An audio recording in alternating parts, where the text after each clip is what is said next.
Agression rwandaise, la force régionale de l'EAC annonce l'arrivée très prochaine du 3e groupe des troupes kenyanes et leur logistique dans la ville de Goma pour la sécuriser face à la rébellion du M23 soutenue par le Rwanda. Processus électoral, le bureau Kadima innove. Il est possible de s'enrôler désormais avec son smartphone. La plus grande innovation d'identification des électeurs a été dévoilée lors du cadre de concertation CENI, partis politiques, société civile et médias. Présent à cette rencontre, le patron de l'espace 50, Jean-Marie Kassamba, a expérimenté les kits d'enrôlement. Et puis nous irons au sud Kivu où le gouverneur Théo Ngwabije Kassi est de nouveau destitué. C'était au cours d'une plénière délocalisée suite aux tensions survenues mercredi au siège de l'hémicycle de l'organe délibérant de la province. C'est l'heure de vous informer. Bienvenue à tous sur Télé 50. Agression rwandaise, le commandant de la force régionale de la communauté des États de l'Afrique de l'Est annonce l'arrivée ce week-end ou en début de la semaine prochaine du 3e groupe des troupes kenyanes et leur logistique dans la ville de Goma pour la sécuriser face à la rébellion du M23 soutenue par le Rwanda, tout en appelant les groupes armés, principalement le M23, à déposer les armes conformément au communiqué final du mini-sommet de Luanda. Devant la presse locale et nationale, le commandant de la force régionale de l'EAC a expliqué d'abord la principale mission leur confiée. Il s'agit d'instaurer la paix et sécurité alors que la rébellion du M23 occupe plusieurs localités des territoires de Rutshuru et Nyiragongo. Le général-major Jeff Nyaga explique que l'unité spéciale de l'armée kenyane arrive à cet effet à Goma pour cet objectif. Il invite les groupes armés, notamment le M23, à déposer les armes, car l'idéal pour le moment est que toutes ces personnes déplacées puissent regagner leur milieu.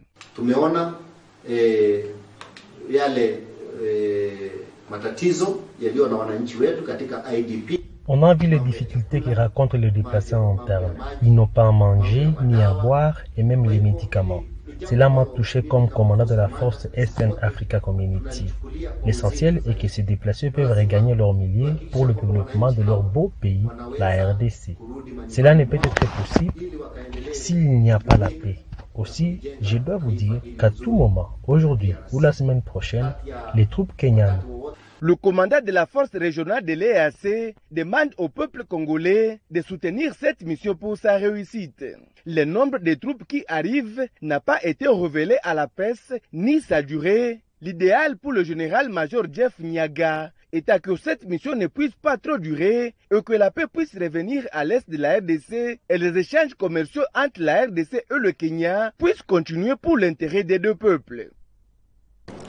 Dans le même registre, le gouverneur militaire du Nord Kivu, le lieutenant-général Constant Ndimba, a visité ce jeudi à Goma le quartier général de la force régionale de l'EAC. Cette visite avait pour objectif de se rendre compte des conditions dans lesquelles cette force va fonctionner. Il a remis par ailleurs l'assistance en vivres aux troupes kenyanes déjà présentes à Goma.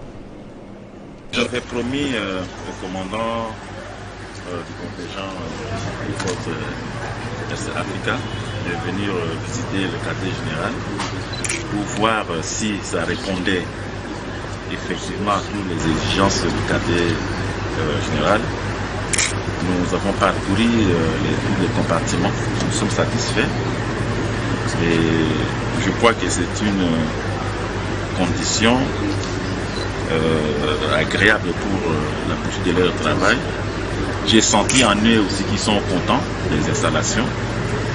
Et nous, en tant que gouverneur de province, avec tous les militaires dans la province, tous les gestes que nous faisons, même pour nos forces armées, en tant que leur papa, je ne pouvais pas venir seulement main vide. Je les ramenais même de l'eau à boire parce qu'ils seront aussi sur le lit du front. Et voilà, c'est en famille que nous faisons cela et pour qu'ils se sentent, parce que nous sommes proches, et surtout que nous sommes ensemble. Alors, Agression rwandaise, on en parle encore pour les Congolais réunis autour de la dynamique Tshembo-Kondé, la guerre qu'impose le Rwanda à la RDC sous la bannière du M23 est injuste et irréelle.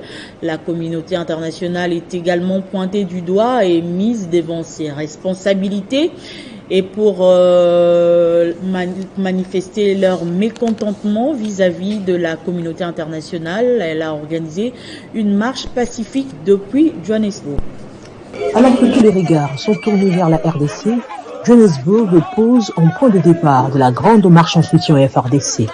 Au devant de la scène, la dynamique Tshembo-Kondé d'Ishenko qui mobilise avec détermination un grand nombre des Congolais vivant en Afrique du Sud. Ainsi, pour répondre à l'appel du chef de l'État Félix-Antoine Tshisekedi Tshilombo. Leurs revendications portaient sur ce qu'ils ont qualifié de balkanisation et agression contre leur nation. La Dishenko a déferlé mercredi 23 novembre dans les rues de Johannesburg.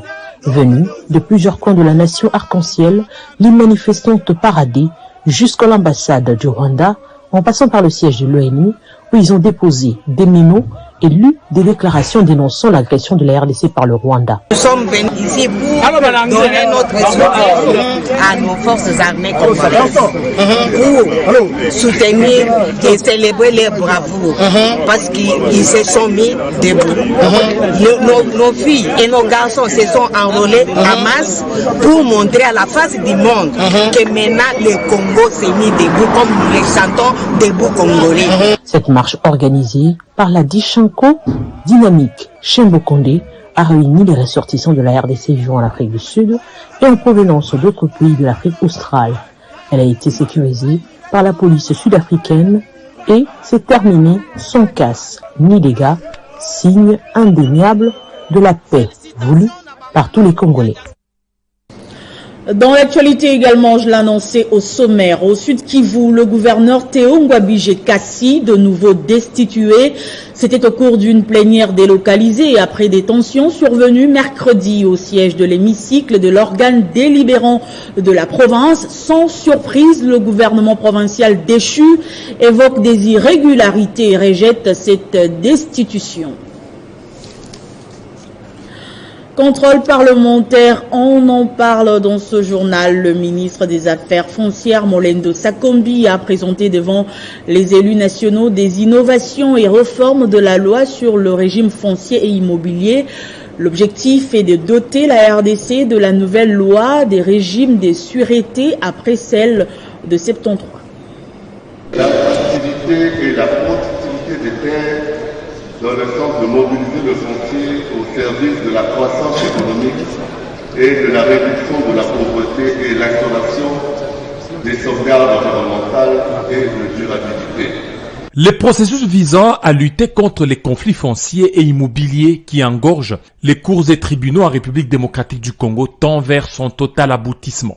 Le ministre des Affaires foncières, Molendo Sakombi, était devant les élus nationaux, devant lesquels il a procédé à la présentation du projet de loi modifiant et complétant la loi 73/021 du 20 juillet 2013, portant régime général des biens, régime foncier et immobilier et régime des sûretés. Une nouvelle loi que veut doter le ministre des Affaires foncières au pays après celle de 1973. Cette vision est traduite par le paradigme ou le credo suivant. La terre pour nous unir, pour nous nourrir et nous développer, et non pour nous diviser.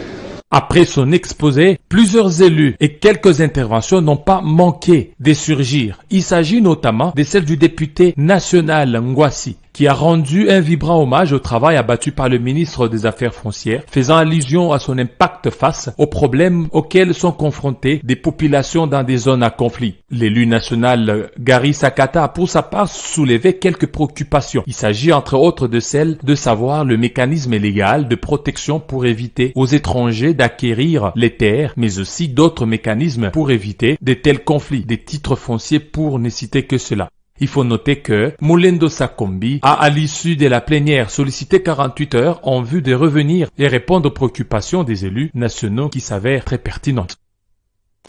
Et à l'occasion de l'entrée en fonction de nouveaux secrétaires généraux de l'administration publique, une cérémonie de remise et reprise s'est tenue Ce jeudi, au Palais du Peuple, précisément au Sénat, entre le secrétaire général sortant, Gilbert Kikoudi, et le secrétaire général entrant, Jean Mukwala Bateke.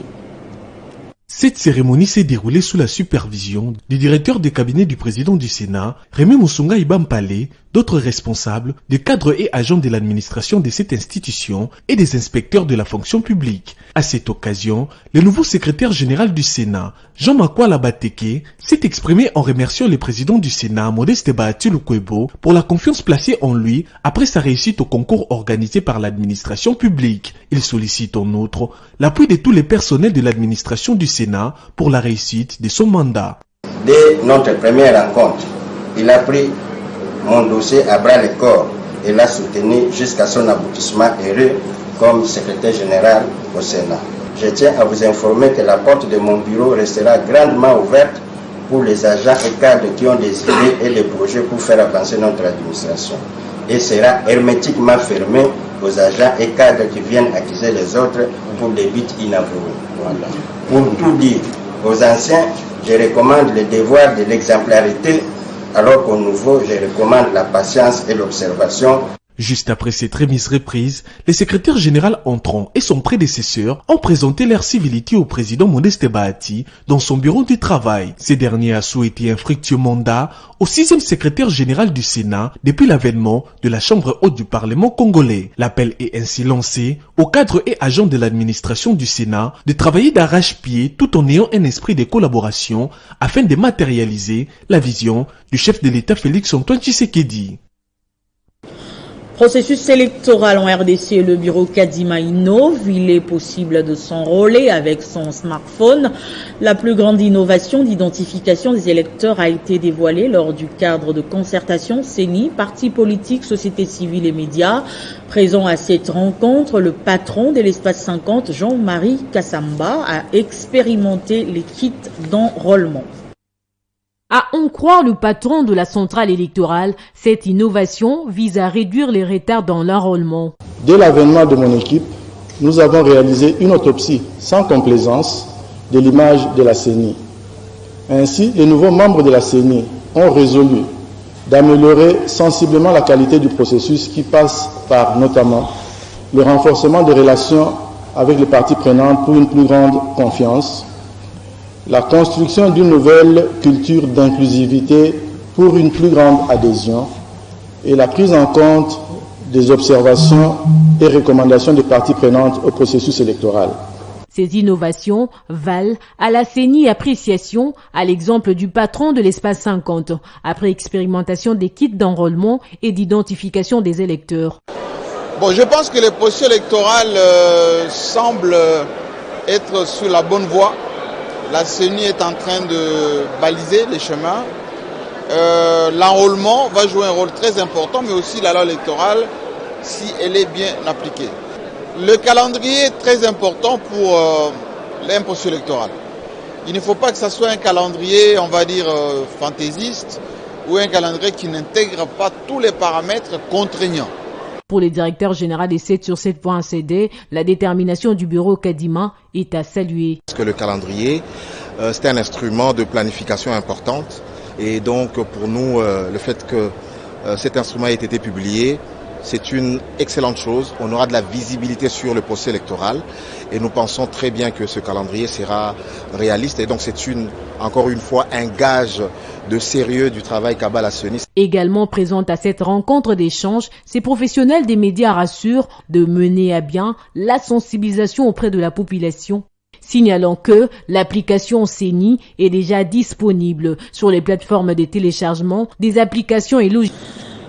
Processus électoral toujours à quelques jours du lancement des opérations de révision du fichier électoral et la publication du calendrier électoral.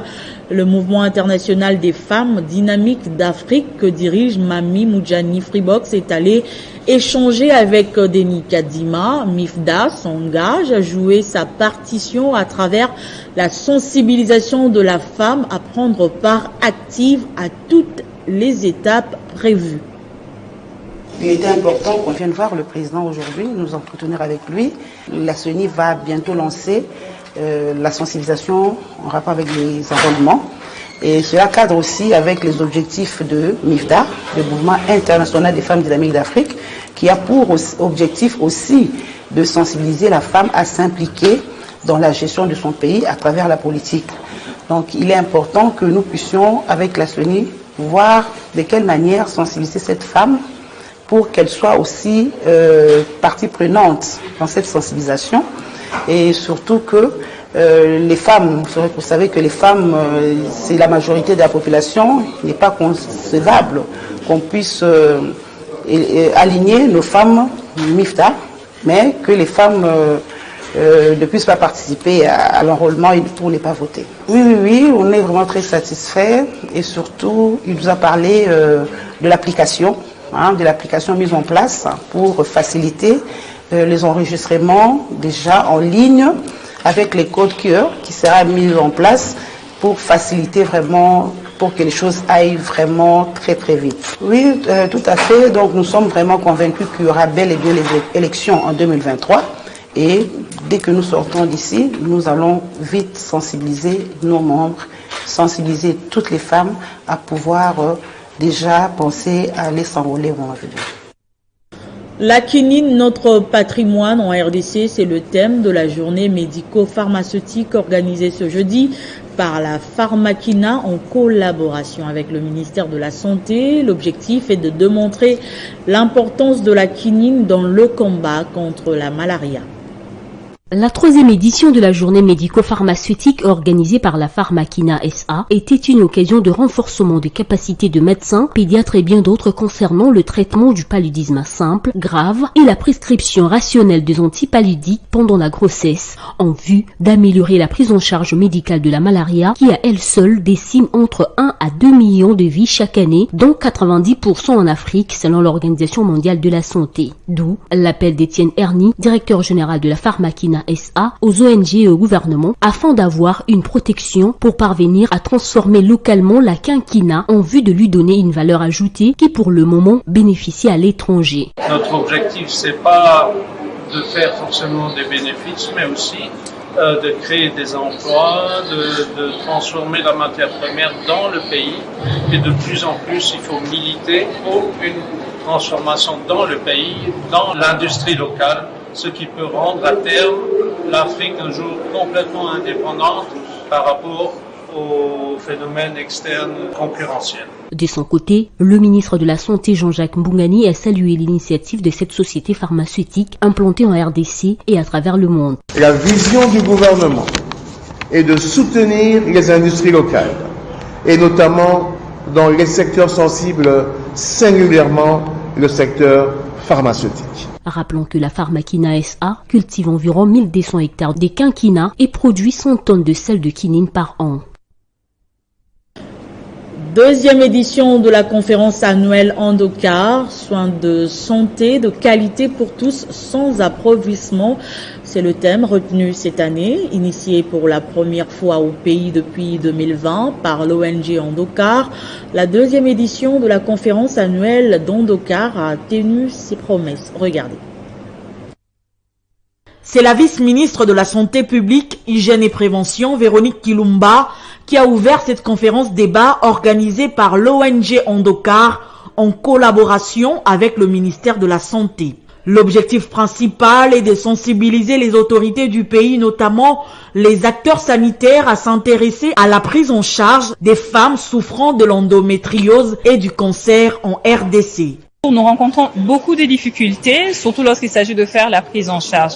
Alors c'était important pour nous d'organiser une conférence pour demander à ce que le malade soit pris en charge, le malade que nous sensibilisons sur le symptôme de l'endométriose ou du cancer, en fait qu'il soit pris en charge, mais sans qu'il soit appauvri. Vous avez écouté le prix à l'intérieur, 600, 3500, c'est des coûts énormes en fait. Le professeur Jacques Coco, directeur de cabinet du conseiller spécial du chef de l'État en matière de couverture santé universelle, rassure les participants à cette conférence. L'instruction du président est claire. Dans la couverture santé universelle, ne laissez personne pour compte. Donc nous prenons en compte tous les problèmes de santé qui dérangent les Congolais et les Congolaises. C'est en 2024 que se tiendra la 3e édition de la conférence annuelle Endocar. Et puis les rideaux sur la vulgarisation du protocole de Maputo sont tombés mercredi à Kindu, dans la province du Maniema. Après 3 jours des travaux, il ressort que la promotion des droits de la femme doit être une condition incontournable pour le développement du Maniema et la réduction de la mortalité maternelle liée à l'avortement.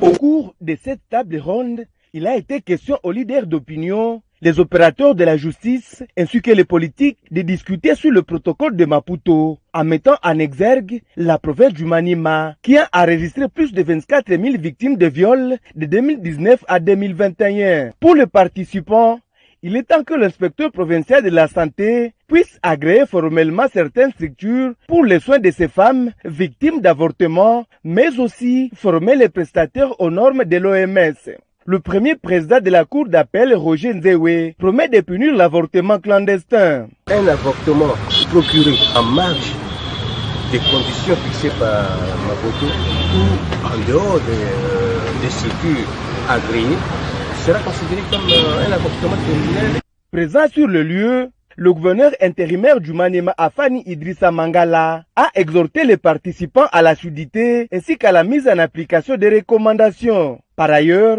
le docteur Mike Poi, directeur du programme de IPAS, indique que ces assises visaient plus l'appropriation par les participants de ce protocole.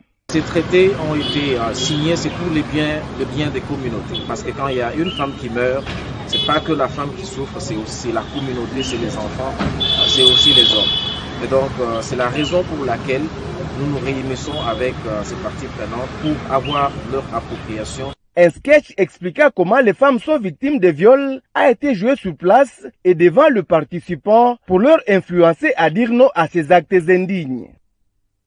Dans la province du Tanganyika, le gouverneur Julie Ngungwa a déposé à l'Assemblée provinciale le projet d'édit budgétaire rectificatif de l'exercice 2022 et la défense de l'édit portant la réduction des comptes au même exercice par le ministre provincial des Finances.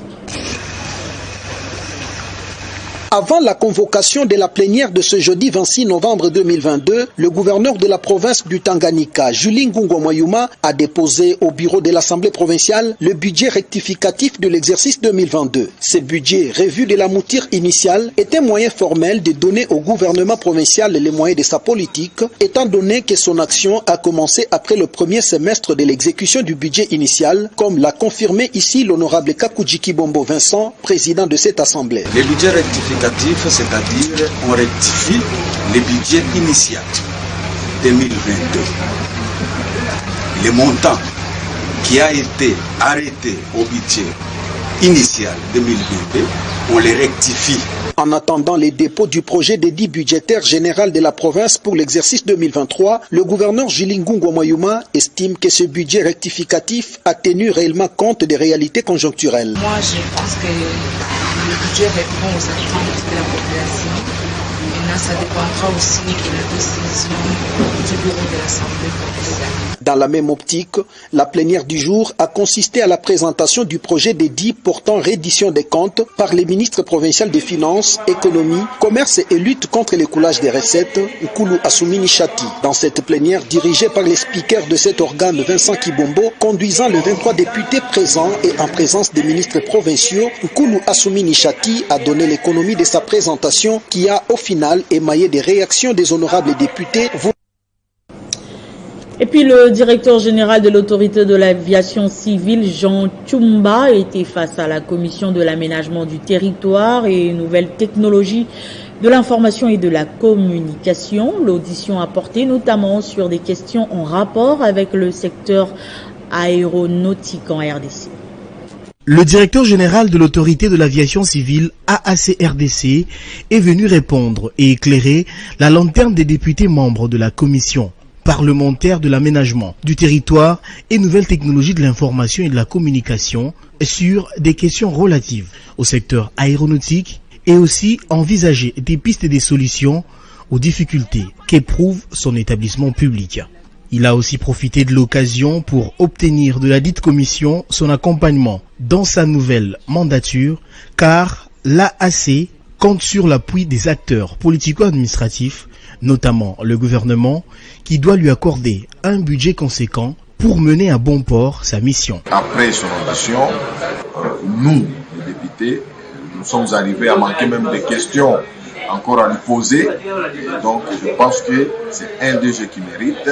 Et d'ailleurs, il vient d'être reconduit par l'ordonnance présidentielle. En tant que technocrate de l'aviation civile, le directeur général Chiumba estime que le désenclavement de la République démocratique du Congo passe par l'aviation civile et attend faire de celle-ci un instrument majeur à travers lequel le pays peut générer des ressources pouvant contribuer à la croissance économique nationale. Il a plu au chef de l'État de me demander de continuer l'œuvre que j'ai commencée depuis près de 5 ans. Et je ne peux que remercier le président de la République, Félix Antoine Tshisekedi Tshilombo, pour cet acte de confiance à mon endroit.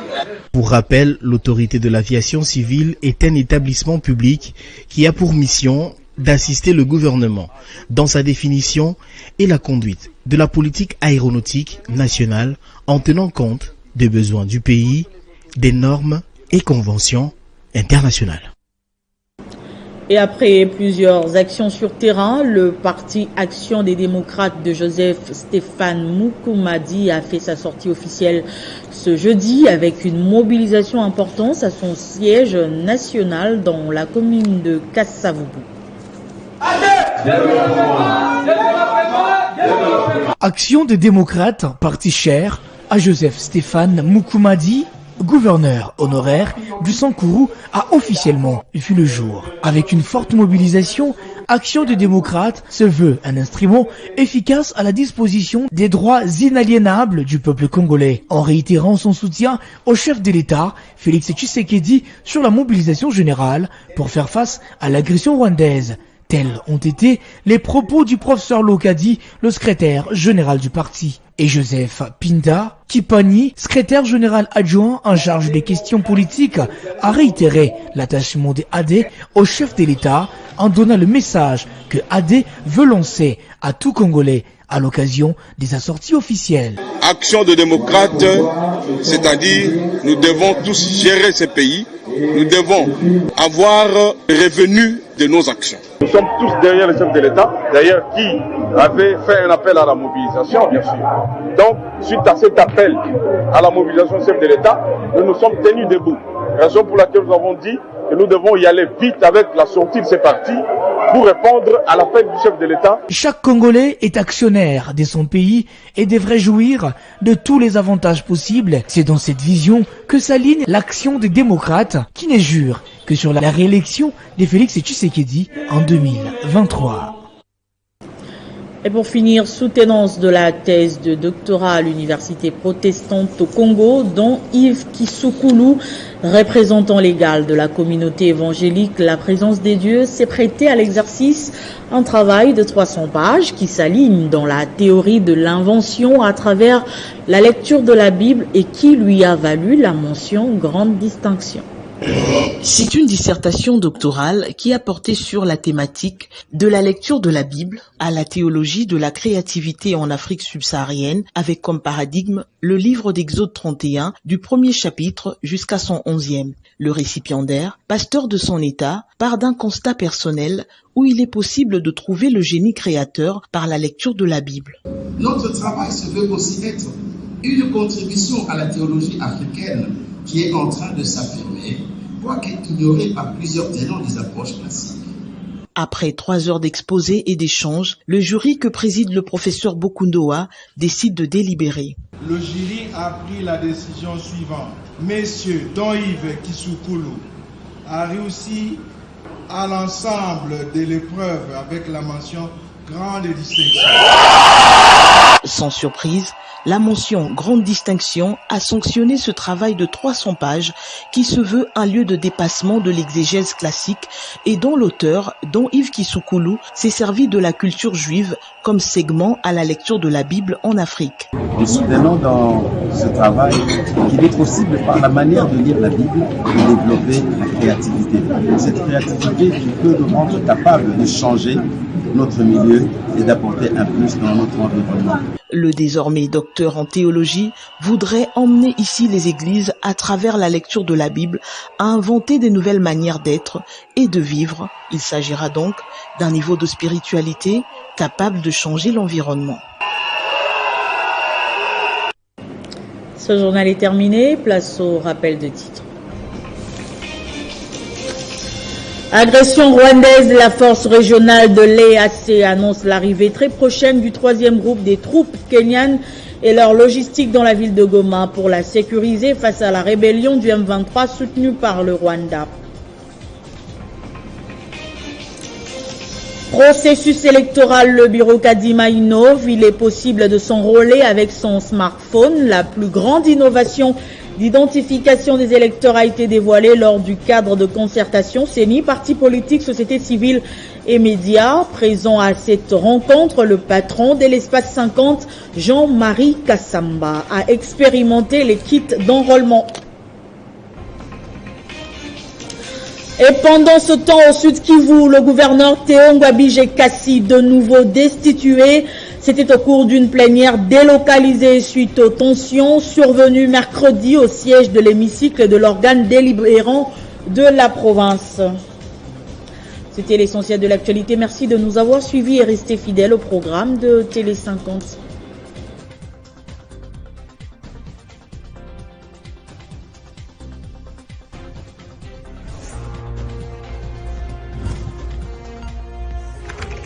L'actualité reste en continu